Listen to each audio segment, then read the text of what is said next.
Biar tulangku menjadi tonggaknya, Islam tetap di puncak. Biar imanku terus melonjak. Aku tegar, aku rela, sekalipun aku dihenyam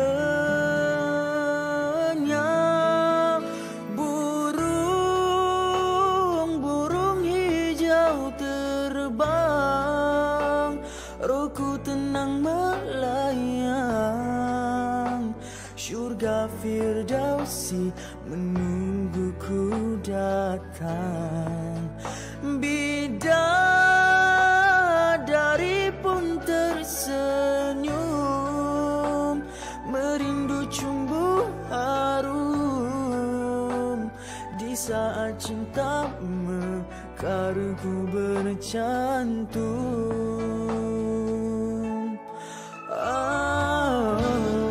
Pergi ku tak kembali kerana memburu nikmat surgawi.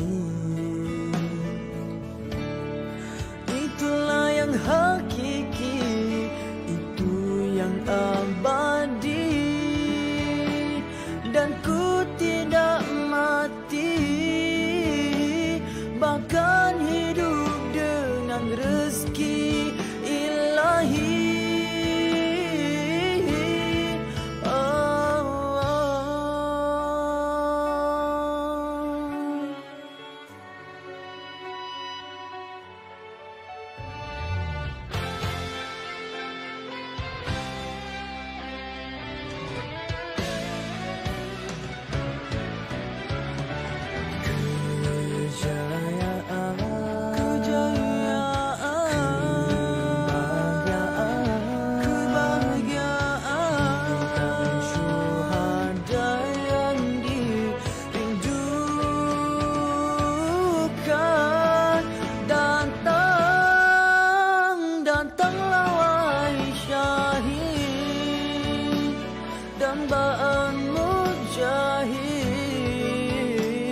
Aku relakan sakit yang sedikit dari, tak hanya sementara,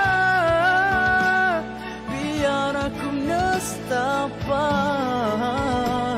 demi bahagia untuk Bismillahirrahmanirrahim. Alhamdulillahirrabbilalamin. Alhamdulillah, syukur pada Allah Subhanahu Wa Taala kerana pada pagi Khamis yang berbahagia ini dapat kita sekali lagi bertemu secara atas talian, bersiaran secara langsung dari studio IPTJ di Kota Baru, Kelantan Darul Naim, bersama saya Ahmad Fatih bin Yusof selaku moderator anda. Alhamdulillah, hari ini 17 Muharram 1443 Hijri bersamaan 26 Ogos 2021 Miladi, dapat kita bertemu dalam program podcast Gaya Tok Guru. Podcast Gaya Tok Guru ini merupakan satu program bual bicara santai yang mana kita akan tampilkan para tetamu yang rapat, para tetamu yang dekat, para tetamu yang pernah berkhidmat, pernah berjuang bersama-sama dengan Tok Guru Datuk Bentara Setia Tok Guru Ni Abdul Aziz bin Nikmat pada suatu ketika dahulu, untuk mereka bersama-sama berkongsi kisah mereka, untuk sama-sama berkongsi kenangan-kenangan mereka dengan kita semua. Yang mana kita bertujuan bukan sekadar untuk mengenang Tok Guru, tetapi lebih daripada itu kita mahukan apa kebaikan yang ditunjukkan, yang dicontohkan oleh Tok Guru itu dapat kita ambil dan dapat kita lakukan benda yang sama, dapat kita ambil pengajaran yang dapat kita ambil contoh menjejaki langkah-langkah Tok Guru. Jadi sebelum kita teruskan dengan tetamu kita pada hari ini, sudilah kiranya para penonton di luar sana dapat like, komen dan share siaran langsung kita pada pagi ini, supaya lebih ramai lagi yang dapat manfaat kepada orang-orang yang di luar sana. Jadi untuk siri ketiga pada hari ini, siri pertama kita bersama dengan menantu Tok Guru Profesor Madya Dr. Ni Yusri bin Musa. yang memberikan gambaran secara sepintas lalu berkenaan Tok Guru daripada awal kelahiran sehinggalah kepada pemergian ke rahmatullah. Dan pada siri yang kedua minggu lalu, kita bersama dengan anak Tok Guru, itu Puan Ni Amalina, membicarakan bagaimana Tok Guru sebagai seorang ayah. Dan untuk siri ketiga pada hari ini, kita bersama dengan salah seorang cucu Tok Guru, iaitu Encik Nik Muhammad Talhah bin Ahmad Fakhruddin, yang akan berkongsi pandangan beliau berkenaan seorang atuk, seorang datuk daripada pandangan beliau, Tok Guru sebagai seorang datuk. Jadi bersama-sama dengan saya di studio pada hari ini ialah Encik Muhammad Talhah bin Ahmad Fakhruddin, cucu pada Tok Guru. Selamat datang ke studio PTG dan terima kasih kerana sudi bersama-sama dengan kita pada pagi ini. Terima kasih, sama-sama, alhamdulillah. Jadi sebagai awalnya lah Encik Talhah untuk membuka bicara pada pagi ini, boleh Encik Talhah memperkenalkanlah diri Encik Talhah ni dari segi daripada awal, dari segi pendidikan, kerja dan sebagainya lah. Silakan. Okey, insya-Allah. Auzubillahi minasyaitonirrajim. Bismillahirrahmanirrahim. Alhamdulillahirabbil alamin wassalatu wassalamu ala asyrafil anbiya'i wal mursalin wa ala alihi wa sahbihi ajma'in. Qala rabbi shrah li sadri wa yassir li amri wahlul 'uqdatam min lisani yafqahu qawli. Pertama sekali, hamba nak ucapkan terima kasih atas jemputan, atas jemputan untuk hadir ke majlis IPTG ke program Podcast Gaya Tok Guru. Podcast Gaya Tok Guru. Terima kasih kepada pihak moderator, pihak IPTG dan sebagainya lah. Okey, hambanya diberi nama Nik Muhammad Talhah bin Ahmad Fakhruddin. Hamba lahir pada tahun 1984 bulan September di Pulau Melaka. Maknanya hamba lahir di rumah almarhum ayah almarhum Tokku. Maafkan hamba sebab hamba bahasa ke Tokku ni ayah. Cucu-cucu lain bahasa Tokku. Cucu-cucu lain ni bahasa Tokku. Mungkin pada masa tu hamba, maknanya peringkat awal ni cucu tak ramai. Jadi kita duk bersasar biasa dengan dia, orang duk panggil ayah, kita pun panggil ayah. Dia pun duk bahasa ataupun bahaskan diri dia tu ayah. Macam Nenda, macam cik pula, cucu-cucu lain panggil Nenda. Kita kadang-kadang tersasul juga duk bahasa dengan dia, biasa lama panggil dia cik. Jadi duk panggil dia cik, siapa kali ni duk panggil cik juga. Kadang orang nak balik mana ni? Nak balik Pulau Melaka, nak jumpa ayah dengan cik. Duk biasa sebab duk mungkin besar sekali. Ataupun duk dengar pok-pok dara, mak dara duk panggil ayah cik, kita pun ayah cik juga. Jadi maknanya Cik Talhah ni kira cucu sulung Tok Guru. Cucu sulung, hamba cucu sulung. Cucu sulung Tok Guru. Okey, jadi pendidikan awalnya di Pulau Melaka tu sendiri, di sekolah pasti. Pasti Pulau Melaka. Jadi sehabis di pasti tu hamba balik ke Kuala Lumpur sebab Kuala Lumpur ni mak dengan ayah hamba kerja dulu. Ayah hamba kerja dulu, mak hamba pun kerja dulu. Jadi pendidikan sekolah rendah tu di Kuala Lumpur selama 6 tahun, daripada darjah 1 sampailah darjah 6. Lepas tu untuk tingkatan 1 pendidikan menengah pula hamba kelik balik Kelantan. Sekolah di Ma'had Muhammadi. Ma'had Muhammadi lelaki. Maknanya selama 6 tahun juga. Pada waktu tu kena masuk peralihan setahun. Jadi habis di sekolah Ma'had Muhammadi tu hamba sambung di matrikulasi account. Hamba ambil accounting. Jadi habis account hamba sambung lagi, hamba sambung di UiTM. Sampailah peringkat ijazah, hamba habis ijazah business marketing. Diploma UiTM.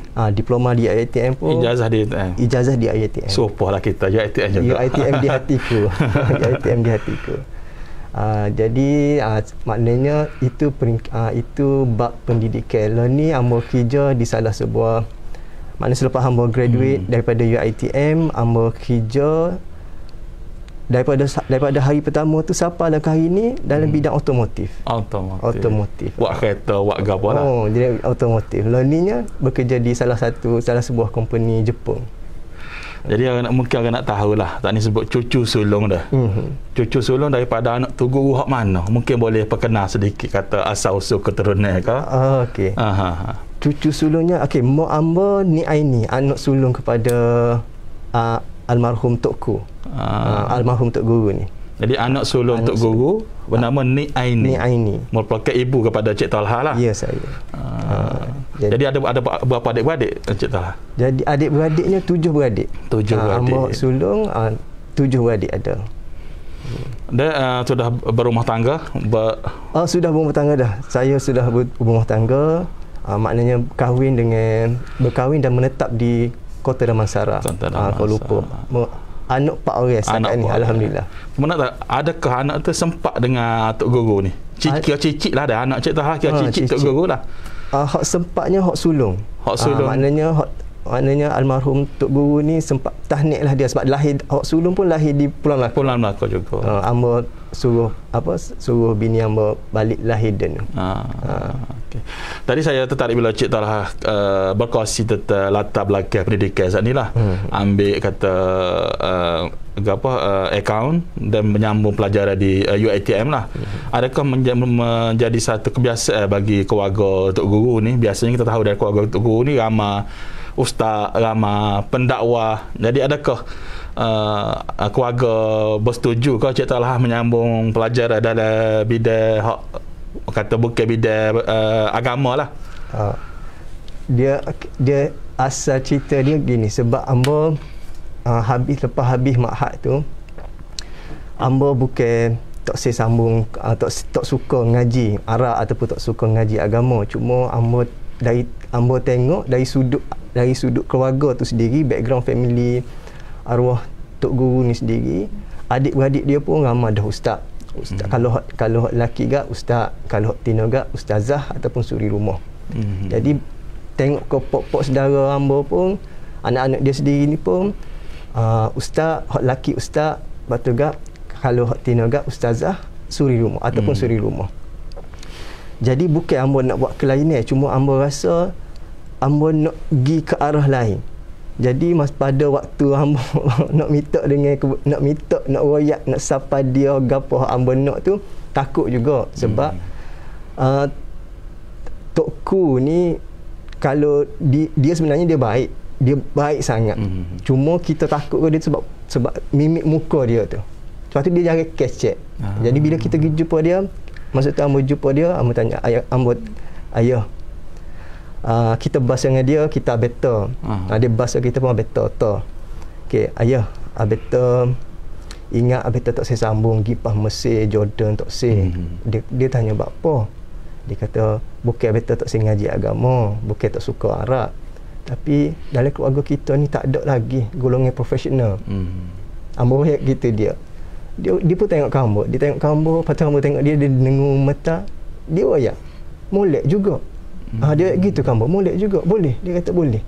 Tapi dia pesan, tapi kena ingat agama kena duduk depan, dia pesan gitu.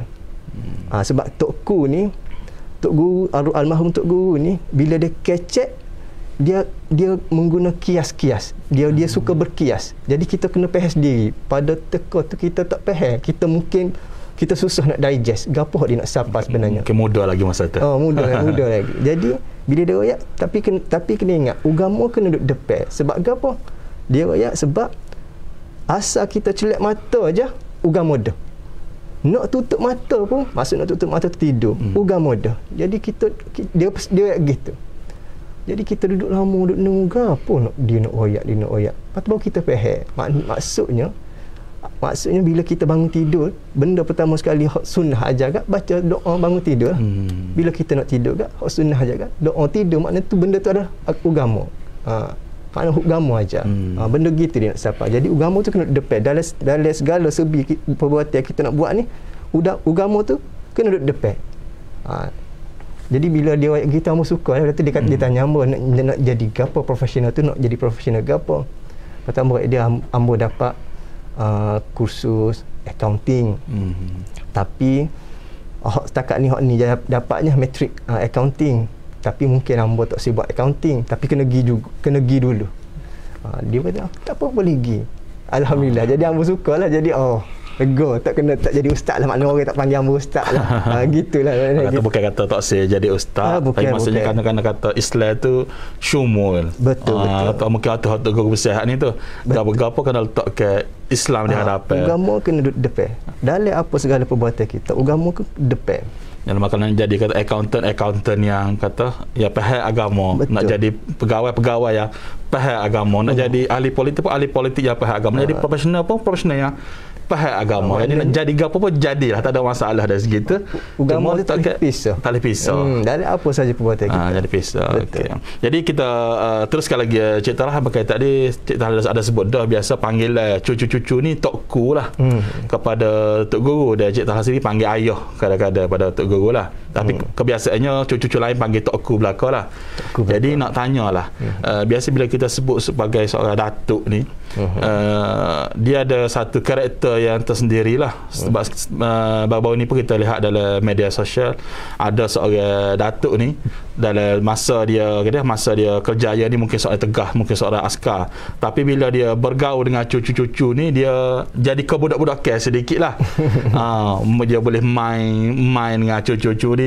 Jadi nak tanya tokku ni ataupun tok guru ni dengan cucu-cucu ni, lagu mana karakter tok guru dengan cucu-cucu, dan lagu mana cucu-cucu dengan tok guru ni? Okey, maknanya kalau setakat pengalaman ambo dengan dia ni, tokku ni dia dengan cucu dia sebenarnya dia tokku ni, almarhum tok guru ni dia sama je. Dia tidak membezakan hak ni kena manja lebih sikit, hak ni tak ada. Dia sama, karakter dia sama, cuma approach dia mungkin berbeza. Dengan anak lain, dengan cucu mungkin ringan sikit kot. Mungkin ringan sikit makna approach tu. Jadi sebab apa? Sebab bila ambo lahir denu, besar denu, segala aktiviti anak-anak dia ambo kena ikut. Maksudnya bila siapa tahun semaya kena pergi sejid. Bila siapa tahun ngaji kena ngaji. Waktu Zuhur, lepas Zuhur kena ngaji ramai-ramai dengan budak-budak kampung. Sebab bila kita kecil ni kita nakal juga kan. Jadi waktu ngorek kena ngaji juga. Subuh, lepas subuh kena ngaji lagi.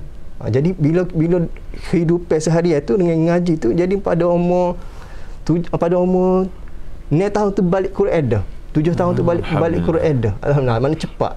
Lepas tu tokku sendiri ni dia bila kita start hijau, maknanya kita macam ambo duduk di Pulau Melaka ni masa sekolah Mahat ni, nenda dia suruh ikut almarhum tok guru bila dia hari Jumaat ke almarhum tok guru pergi ngajar jadi dia suruh ikut sekali kita pergi sebab bila dia suruh ikut kita kena pergi, dia ajak dia duduk kereta jadi hak perbuatan kita tengok dia dalam kereta pun dia mentelaah mulai kaji ngajar nanti patut buat tulis nota. Jadi bila dia mengajar, habis dia mengajar, dia masuk kereta, dia tanya gapi ya boleh tak dia masa dia mengajar hari mula-mula kita ikut tu kita tak bawa gapi, dengar sajalah. Jadi dia tanya gapi ya boleh, makna dengan nada seorang dengan sengih-sengih di sini boleh gapo, boleh buat kursi pun lega apa, dia tanya. Jadi kita pun sengih saja sebab kata-kata tak bawa gapo, dia dengar saja. Dia nak tahu benda yang dengar tu kita faham ke tak. Jadi maknanya pada Jumaat berikutnya tu ambo kena tengoklah sebab Jumaat mula-mula tu banyak lepas tu bawa buku dengan kalah dah lah. Jadi kita tulis. So dia tanya. Tu pada peringkat tu. Jadi masa kita kalau bila kita habis ngaji di Mahat tu gak ngaji universiti balik Kelantan gak dia tanya juga. Masa Mahat tu tak ada asrama lah, duduk di Pulau Melaka. Duduk di Pulau Melaka. Jadi habis itu kita pergi ngaji universiti sebab kita bila habis cuti SEM gak kita akan balik Kuala Lumpur, lepas tu kita balik Kelantan. Jadi bila kita balik Kelantan gak dia jumpa kita gak, dia pun dia bila setiap kali jumpa ambo dia akan tanya. Dia akan tanya 3 soalan ni, soalan tu lah dia tanya setiap kali jumpa. Pertama sekali tanya mayadah ke tak lagi. Bila jumpa tu kalau seumur gak kalau tok-tok lain tak peluk cium dulu. Kita kat selalu dia tanya, "Mayadah ke tak lagi?" Soalan pertama. Setiap kali jumpa dia, hak ni dia tanya, "Mayadah ke tak lagi?" Lepas tu kedua, Enda dengan Abah, sebab kita panggil, kita bahasa apa, mak kita bonda. Ayah kita Abah. Jadi dia tanya, jumpa dah ke Enda dengan Abah sebelum mari sini ni? Minta izin dekat nak mari. Maknanya mungkin kita tak faham sebenarnya soalan dia tu, apa duk tanya soalan sama ni. Tapi bila lepas kita tengok lepas kita tafsir sendiri, maknanya keutamaan tu sepatutnya diberi pada mak ayah dulu, yang duk gaduh nak balik jumpa dia. Lebih kurang gitulah. Maknanya keutamaan solat pertama, kedua solat ibu ayah. Lepas tu ketiga, baru dia tanya apa khabar, baca Quran dah ke, lagu mana baca Quran. Dia tanya. Baru nombor 3 tu baru diri sendiri dia tanya, sihat ke? Ngana ngaji, gitu. Waktu setiap kali jumpa dia, soalan yang sama je dia tanya. Maksudnya dia Tok Guru secara tidak langsung nak ajarlah kepada kita ni bahawa pertama kena dahului agama Allah lah. Kemudian ibu bapa tu, barulah diri kita. Baru sendiri dia tanya, baca Quran dah ke, ngana sihat ke, lagu mana ngaji. Super juga bila hang bekerja, sama juga. Soalan sama. Cuma topik perbualan tu jadi lebih, skop dia lebih besar, lebih luas. Sebab arwah Tok Ku ni, dia suka mendengar. Dia suka mendengar, dia suka ambil tahu. Dan dia nak tahu. Macam-macam contoh, macam sebab Ambo duduk dalam bilik automotif. Dia tanya, kerja dengan Jepun ni lagu mana? Jepun ni tak ada agama. Lagu mana dia buat kerja? Lagu mana dia percaya dengan Tuhan ni? Dia tanya soalan-soalan lagi. Banyaklah soalan-soalan yang dia tanya. Jadi, bila dia tanya, kita jawab, dia ambil tahu. Jadi Cik Talha ni kira banyak membesar di Pulau Melaka lah. Bahasa ni kata daripada awal Kelihara siapa pasti di Pulau Melaka. Kemudian sekolah rendah di Kuala Lumpur lah, bersama dengan Bonda dan Abah. Dan kemudian daripada peringkat sekolah menengah tu berada di Pulau Melaka semula lah, daripada tingkat 1 sampai SPM, daripada Pak Lihai tak ni dah. Sampailah kepada SPM. Jadi membesar sebagai seorang cucu Tok Guru ni. Saat ni mungkin hubungan cucu dengan Tok Ku. Jadi lagu mana penerimaan kata masyarakat saing ke masa tu sebagai cucu sulung Tok Guru ni? Adakah dia membawa satu bebanan ke, ataupun dia merupakan satu keistimewaan ke? Sebab kita tahu bahawa Tok Guru ni bukan seorang yang bersederhana dalam segala aspek lah. Tidak mengambil, tidak duduk di rumah kerajaan, rumah rasmi Menteri Besar, tapi duduk sendiri di rumah Pulau Melaka. Jadi mungkin boleh cerita sikit lah lagu mana pengalaman sebagai seorang cucu kepada seorang Menteri Besar pada masa tu. Allahu Akbar. menjadi cucu Tok Guru ni, kalau tanya secara peribadinya, keistimewaan tu untuk diri sendiri tu tak ada pun, sama je. Cuma lebih pressure tu lebih banyak. Sebab apa? Sebab banyak benda kita nak kena jaga. Sebab apa? Sebab masyarakat, mata-mata luar duk tengok, ni kau cucu Tok Guru. Cuma kalau secara peribadinya, jadi cucu Tok Guru ni, dia package tu dia mari sekali, 3 in 1 tu. Maknanya keistimewaan orang sanjung. Sanjung sebab apa? Sanjung sebab nama Tok Guru duk belakang. Bukan sebab cucu, sebab Tok Guru. Sebab cucu ni boleh jadi cucu siapa-siapa aja. Tapi sebab Tok Guru ni satu image yang besar, pada impact pada masyarakat tu tinggi. Jadi expectation pun ada pada anak beranak Tok Guru ni. Tak sama ada anaknya, cucunya, mungkin cicitnya pun. Impact daripada nama besar ni Tok Guru ni, image dia tu. Jadi disebabkan benda-benda ni jugalah, benda ni bagusnya, maknanya benda kesan positif pada diri Ambo sendiri secara personal. Kita tarbiah diri kita sendiri. Kita tarbiah diri kita sendiri. Ni nak kena jadi baik ni. Orang sanjung tinggi dah ni. Walaupun bukan ustaz, setengah orang panggil ustaz. Sebab apa? Sebab nama tadi. Nama almarhum Tok Ku tadi. Jadi kadang-kadang masa-masa kita sekolah pun, Ambo lebih suka tidak orang kenal. Sebab kita nak jadi diri kita. Kalau orang kenal jadi payah. Kita jadi kita jadi nipu dengan diri sendiri. Kita berlakon semata-mata. Sebab apa? Sebab nak jaga nama punya fasa. Tapi macam bawa tadi, disebabkan benda tu kita jadi bagus dia, kita tarbiah. Satu tarbiah untuk diri sendiri, nak jadi baik, ke arah kebaikan. Walaupun almarhum Tok Ku dah tak ada, kita masih lagi mendidik diri kita untuk jadi baik. Jaga nama baik dia. Sebab apa nak suruh orang lain ikut benda yang kita buat. Dan alhamdulillah benda tu berlaku pada diri hamba. Dan hamba masih mentarbiah diri lagi. Cuma hamba tak ada lagi satu tempat macam di tempat kerja hamba pun bukan semua yang kenal. Kita tak bawa image cucu Tok Guru tu, hamba cucu Tok Guru, tak ada. Cuma kita bawa diri kita, tunjuk tarbiyah orang lain. Okey, benda ni betul, benda ni tak boleh gitu. Sebab apa? Sebab didikan tadi, didikan hak dia royak benda ni molek, benda ni tak molek. Kita bawa balik benda tu. Cuma tidaklah bawa image saya ni cucu Tok Guru, tak. Kata bukan nak guna nama Tok Guru. Tak ada. Tapi bila orang kenal, tahu cucu Tok Guru, kita jagalah satu peringatan pada diri sendiri supaya jadi lebih baik. Betul. Sebab beringat nak buat apa-apa kena beringat. Nak jaga satu nama baik Tok Guru sendiri, nama keluarga sendiri ke apalah. Jadi kata mungkin bila membesar di Pulau Melaka ni mungkin banyaklah. Saat ni mungkin Cik Talha sebut dah pasal salah satu kenangan ikut Tok Guru pergi mengajar di kata media ilmu di Dewan Zoo. Mungkin boleh kongsi lagilah lain-lain pengalaman manis ke hak paling teringat ke dengan Tok Guru ni. Kata lama duduk di Pulau Melaka ni mungkin rapat dengan Tok Guru. Saat ni pesan kongsi dah pasal pesanan-pesanan 3 soalan hak Tok Guru selalu tanya. Mungkin ada lagi kenangan hak Cik Talha boleh kongsilah dengan penonton kita pada hari ni. Tuan moderator pun pandai duk korek soalan. Allahu Akbar. Tengah jadi kuat ni. Okey, bila pada ketika hamba panggil remaja, saat remaja ni lah banyak kita berkomunikasi secara tidak langsung. Sebab bila kita ikut dia bawa di tempat mengajar dia, lepas habis mengajar tu juga dia akan pergi ke masjid-masjid, daerah-daerah yang masjid yang berbeza untuk solat Jumaat.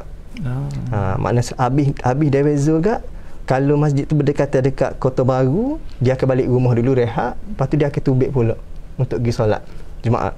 Kalau masjid tu jauh juga daripada Dewan Zoo tu, dia akan terrugilah. Kalau kau jeli-jelilah. Maksudnya setiap minggu tu masjid berbeza. Masjid yang berbeza. Ni program arwah Tok Guru tu gitu setiap hari Jumaat. Jadi kita diikut dia juga, kira habis satu hari tu habislah dengan dia lah. Memang sepenuh masa dengan dia. Jadi arwah arwah Tok Ku ni bila pada waktu tu kita umur berapa lebih kurang umur 15, 16, 17 lagi. Sekolah menengah. Jadi dia sendiri tu dia ajar. Contohnya antara hak dia royak Kambo masa sampai masjid, dia ajar, dia kata jangan lupa niat iktikaf. Dia ajar niat iktikaf lagu mana. Lepas tu nak masuk melangkah kaki masuk masjid pun dia kata masuk kaki kanan, masuk je baca doa ni. Dia suruh masuk je, mula-mula sekali dia suruh selawat ke Nabi, Allahumma salli ala Muhammad wa ala ali Muhammad.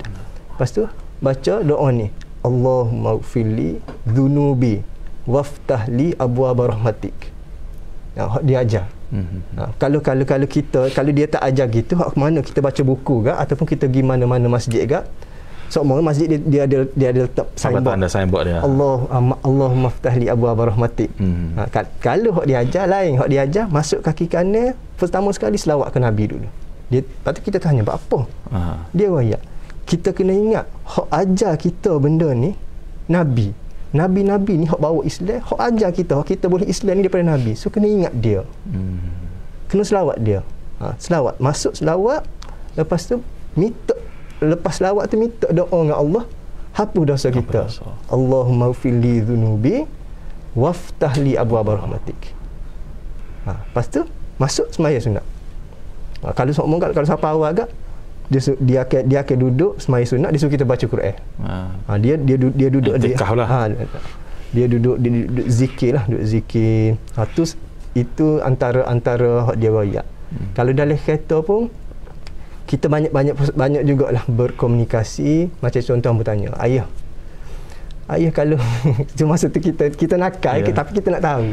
Kita nakal tapi kita nak tahu, kita tanya. Dia sebab Tok Ku ni, almarhum Tok Guru ni, dia semaya, dia tomak ninah dia tu tertib sangat. Jadi lambat. Dan kita ke budak ya Allah Akbar, nunggu kalau sujud rokok pun lama. Tidak pun lama. Jadi kita tanya, ayah baca gapo sebenarnya sekali. Kita tanya. Lama, siapa kau lama tu dah? Baca gapo. Jadi dia royak. Kalau tak tanya dia tak royak. Kalau kita tanya dia royak. Oh, okey, kok makna selepas ni tidak baca gini sambung dengan ayat ni. Baca. Dia ajar dia baca. Kalau sujud baca gapo. Dia ajar. Kalau tak tanya dia tak ajar, dia tanya.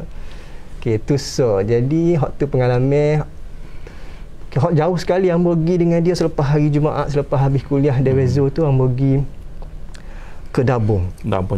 Ke Dabung. Masa tu atas urusan dia mengislamkan orang Islam, orang asli di Dabung. Masa tu bila nak pergi Dabung ni, kereta dia tukar di kita, maknanya daripada Dewezo pergi ke JKR 10, daripada JKR 10 tu naik kereta Pajero. Pajero lah. Naik kereta Pajero. Jadi hak amba panggil apa? Hak amba ingatnya perjalanan daripada Kota Baru ke Jeli Dabung tu jauh. Jadi kursi tu dia straight gitu je. Jadi amba duduk sakit pinggir. Lengah lah ke. Sakit pinggir yang teramat. Jadi kita duduk tengok dia. Dia tak wayak sepatah pun, tak wayak ke apa, tak wayak ke abaya. Dia ada bodyguard dia nama abaya. Lepas tu driver waktu tu dia bukan belah dah. Driver Pajero tu sebab belah hantar dia di JKR 10, belah tunggu situ ke balik tak tahu. Jadi abaya ikut, lepas tu driver KJF. Dia tak wayak sepatah pun, dia duduk dia zikir, lepas tu dia tidur.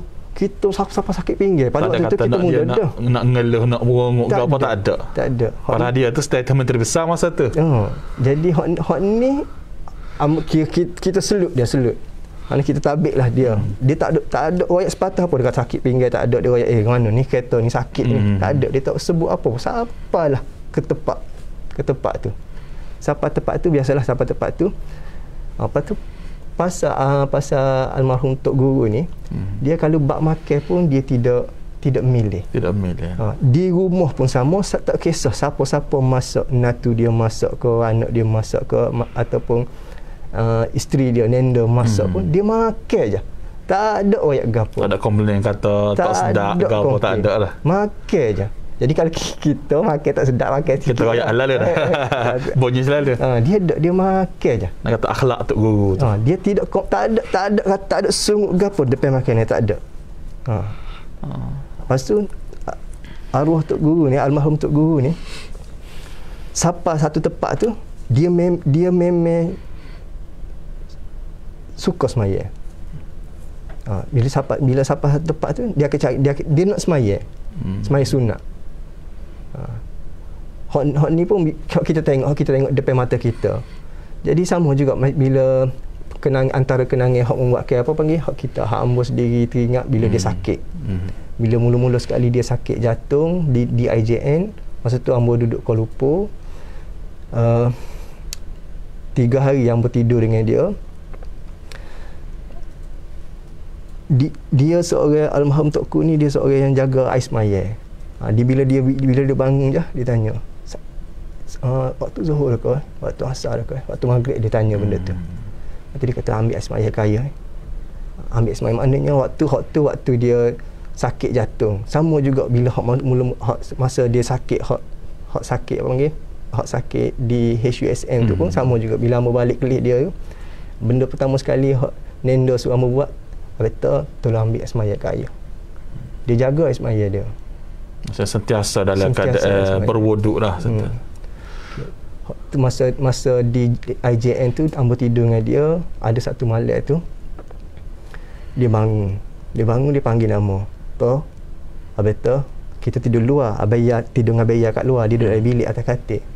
So dia suruh masuk, kita dengar, lepas tu kita bangun, kita bangun, kita ada apa ya, dia suruh ambil pen, dia suruh ambil kertas. Pukul berapa masa tu malam lah? Malam kita tidur dah. Kita tidur dah. Bila dia bika bangun, dia panggil kita tak tengok jam, dia suruh ambil pen, dia suruh ambil kertas. Jadi kita ambil pen, kita ambil kertas, lepas tu dia suruh kita tulis hak benda hak dia nak baca. Jadi kita tulis, mula-mula kita tulis tu dalam Rumi. Dia kata kita tulis, kata yang tulis Rumi, tulis Jawi. Dia suruh kita tulis Jawi. Cuma hamba tak ingat dah gapo hak dia suruh tulis. Selepas hamba habis tulis tu kat, dia suruh video. Hamba video. Dia kata pergi tidur. Malam berikutnya pula pun sama juga. Tapi lain, waktu dia dia panggil, dia suruh kita hamba baca Quran. Dia suruh mari duduk tepi dia, suruh buka Quran bahasa Al-Mulk. Dia suruh baca surah Tabarakalladzi. Yalah, kalau nak kira dia boleh baca, mungkin dia nak dengar kita baca. Nak tengok sejauh mana betul ke dia ni baca, kita pun tak tahu. Hak tu hamba ingat. Cuma Tok Guru tulis tu tak ingat apa dia kandungan dia. Bukan ayat Quran, tapi dia mungkin ilham dia suruh tulis. Dia bukan ayat kira nota lah, dia terbangun, ada sesuatu dia rasa nak catat, nak ingat, dia minta tolong tulis. Dia tulis.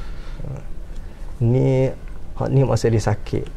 Lepas tu alhamdulillah juga masa hamba duduk ngaji sana, dia pernah bawa hamba pergi umrah dengan dia. Bila pergi umrah dengan dia, macam biasalah, macam hamba kena tidur dengan dia lah. Hamba dengan bayar ke tidur dengan dia. Pada waktu tu dia tidak uzur sangat, tapi masa tu dia naik wheelchair dah lah, maknanya dia mungkin tak check up kot. Jadi waktu di Mekah, di Madinah tu, dia dalam keadaan dia sihat, tapi dia mungkin tak check up. Dia tak check up. Dia banyak duduk atas kursi wheelchair. Sama juga dia arwah almarhum Tok Guru ni, bila dia bangun untuk semaya, dia akan geruk kita semaya sekali. Dia kata dia ajak maya sekali tahajud, dia akan geruk. Jadi sepanjang mana duduk di Mekah Madinah tu, duduk tidur dengan dia gerak. Memang semaya tahajud semua. Dia sebab dia gerak. Bangun. Gitu. Makna tu satu. Lepas tu kedua, sama juga dia akan bila duduk di masjid, kita pergi Masjid Nabawi, bila kita pergi Masjid Mekah tu, dia suruh kita baca Quran. Duduk sebelah dia baca Quran, dia duduk baca Quran juga. Lepas tu dia zikir, lepas tu dekat ni buat benda tu je. Ada satu hari tu dia naik awal, dia kata dia tak check up, dia nak naik bilik. Kita bawa dia naik bilik, lepas tu dia ingat kita boleh rehat sekali. Dia suruh kita turun, pergi masuk masjid Madinah, pergi masuk masjid iktikaf, baca Quran. Dia suruh baca Quran. Tu hak hamba ingat dengan dia lah, maknanya. Jadi kiranya Cik Talhah ni bukan kata sekadar banyak kenangan cerita-cerita, tapi ditarbiah kata secara langsung dan tidak langsung oleh Tok Guru lah. Maksudnya jauh daripada umur belasan lagi tu ikut dah Tok Guru pada hari Jumaat. Berjalan bersama-sama, banyak kata mutiara-mutiara kata hak boleh, hak mungkin Tok Guru didik, mungkin kita pada umur belasan tahun mungkin tak berapa nak faham lagi. Tapi didikan Tok Guru daripada masa ke semasa tu membentuk hak ada pada hari inilah. Kata mungkin selain kenangan-kenangan hak kita rasa teringat kat Tok Guru, tapi hak lebih penting kita rasa tarbiah Tok Guru tu lah. Mungkin beruntung kata Cik Talhah mendapat tarbiah secara langsung, dan mungkin daripada seorang Tok Ku, tapi juga sebagai seorang Tok Guru yang dicontohi oleh rakyat negeri Kelantan. Jadi banyak. Jadinya antara persoalan kita nak teruskan ialah Cik Talhah kata Tok Guru tak ada dah lah. Tok Guru tak ada dah. Dia kata banyak legasi hak dia tinggal, sama dari segi pemikiran, ada pentadbir kerajaan, ada membangun bersama Islam. Hak sampai hari ni kerajaan hari ni diteruskan oleh yang Amat Berhormat Datuk Bentara Kanan Datuk Ahmad bin Yaakob pun meneruskan membangun Islam dengan merakyat membangun bersama Islam, meneruskan legasi Tok Guru. Dan kita tahu di Pulau Melaka pun sekolah Tok Guru diteruskan oleh keluarga Tok Guru, diambil berat, diuruskan. Jadi sebagai seorang cucu, orang kata gapo dia lagu mana untuk meneruskan legasi Tok Guru ni, bukan sekadar kata dalam bidang dakwah. Sebab kata Cik Talhah bukan mendapat pendidikan agama di peringkat menengah, kemudian menyambut dalam bidang kata perakaunan, dalam bidang pentadbiran perniagaan. Jadi lagu mana untuk meneruskan legasi Tok Guru atas kapasiti peribadi Cik Talhah sebagai seorang cucu ni? Ya Allahu Akbar. Amba pernah dalam masa di antara perjalanan apa panggil balik dalam kereta dengan dia pernah royak. Sebab seperti mana kita kenal almarhum Tok Guru ni, dia suka kepada benda, dia suka dengan ilmu ni, dia suka, dan dia menitik beratkan ilmu ni. Jadi masa duduk dalam kereta dengan dia, duduk bual-bual, kita pada waktu tu kita muda, jadi kita tidak faham sangat, sebab macam dengan kiasiah-kiasiah dia bagi tu kita ingat untuk diri. Lepas tu kita, tapi banyak benda dia royak tu kita tak faham pada waktu tu. Makna baru je faham. Baru sapa maksudnya. Baru sapa. Banyak benda baru sapa maksud.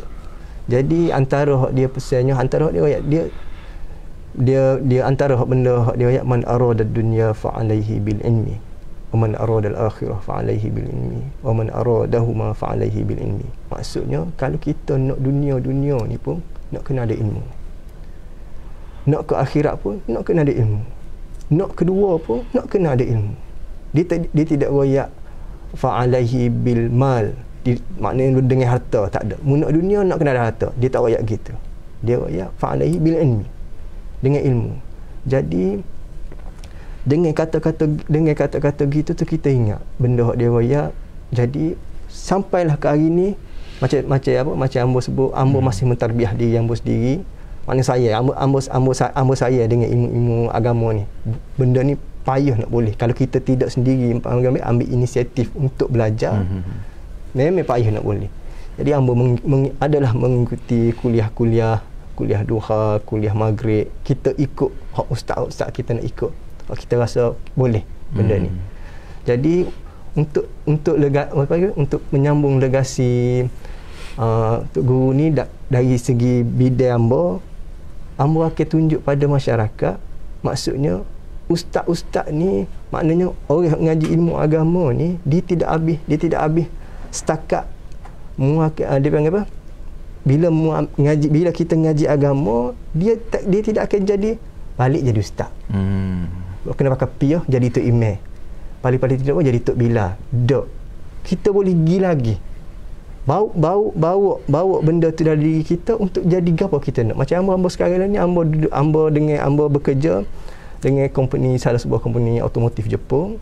Ambo tunjuk, kita portray satu image yang baik. Maksudnya dengan kita Jepun ni, dia nak tahu, dia tengok kita awak Melayu, hak tu pun Melayu, apa hak tu lain, awak lain. Dia nak tahu, dia tanya. Contoh salah satu soalan hak Jepun tanya, janggut. Maknanya kenapa dia tanya kita, kenapa ada benda ni? Hak tu tak ada. Kenapa? Lepas tu kita kena royak lagu mana kita nak sapa benda ni. Kita tak boleh nak royak sunnah Nabi, dia tak faham. Lagu mana kita nak sapa, nak suruh dia tahu. Lepas tu dia tanya juga kita, dia tanya, you bila sapa time masa pukul 1:30 you takkan ada tempat you. Dia mana semaya. Kita lagi semaya masa tu. Tapi ada hak tak semaya lagu mana? Lagu mana kita nak royak benda tu? Benda ni adalah cabaran-cabaran hak kita nak panggil, nak sapa ke dia. So sama juga. So bila ambo kerja lama dah dengan company Jepun ni, dekat 8 tahun, sapalah satu masa ni Jepun ni dia faham dah kita punya panggil apa, kita punya prinsip kita, nilai kita. Jadi bila ada satu ketika tu dia bawa pergi event tu dibuat oleh salah seorang dealer otomotif ni juga di Sabah. Event tu hidangan dia non halal arak. Jadi dia mari jumpa ambo secara personal, dia minta maaf. Dia kata, dia panggil dia royak, dia panggil Jepun ni dia suka Nixon. Dia panggil ambo Nixon. Dia kata dia minta maaf. Dia tak tahu benda ni arrangement lagu ni. Dia tak tahu. Jadi dia ambil duit, dia beri. Pergi makan tempat lain dulu. Jangan masuk event. Siapa tahap tu bila kita tunjuk benda hak kita buat, kita tunjuk dia, kita hak ni tak boleh, hak ni boleh, hak ni tak boleh, hak ni boleh. Dan kita pegang pada prinsip tu. Dia respect. Jadi hak masalah hak lain tu cerita lain. Tapi bila sebut bila dengan ambo je, ambo ada prinsip benda ni, ambo kata tak boleh. Jadi benda ni juga ambo kita nak mengajar, didik orang lain, didik juga orang Jepun ni. Kena ingat Melayu Islam ni benda ni tak boleh. Jangan duk buat. Jadi alhamdulillah benda ni dia boleh terima, dia boleh hormati. Dia prinsip boleh kita terima, dia hormat. Tu salah satu. Sama juga macam ideologi ataupun kita punya pemikiran. Bila mana dia tanya pihak pengurus, saya tanya ambo lagu mana nak, sebab ambo di company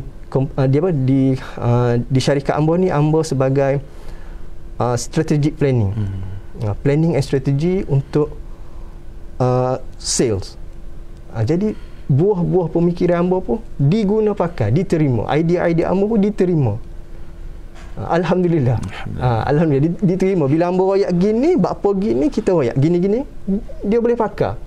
Dia boleh terima. Sampai bukan mudah untuk panggil apa, untuk kita convince ataupun meyakinkan puak-puak ni untuk terima benda kita nak royak ni. Bakpo kita nak gini, bakpo tak boleh gini.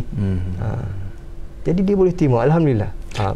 Jadi maksudnya kita boleh kata kesimpulan daripada Cik Talha sebut ni, untuk meneruskan legasi tidak semestinya mungkin berlainan sedikitlah dengan pak saudara, mak saudara menjadi pendakwah secara langsung.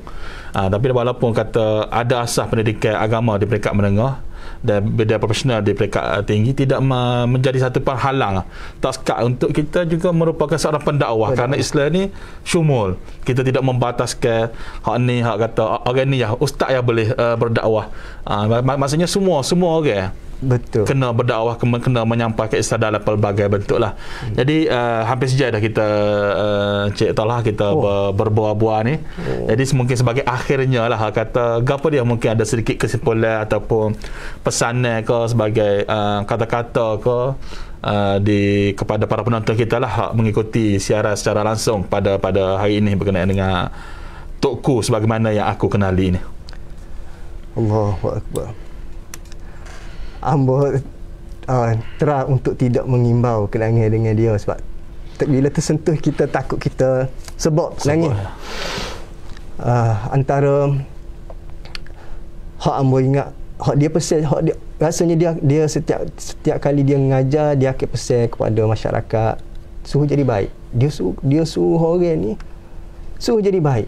Maknanya kalau nak jahat pun biar jangan jahat. Biar buat hidup kita ni biar ada batasan dia. Kalau dia pesan kamu pun jadi baik dan beri manfaat pada orang lain. Maknanya bila kita sepatutnya, kalau contoh macam dia ayat kamu, kita abang.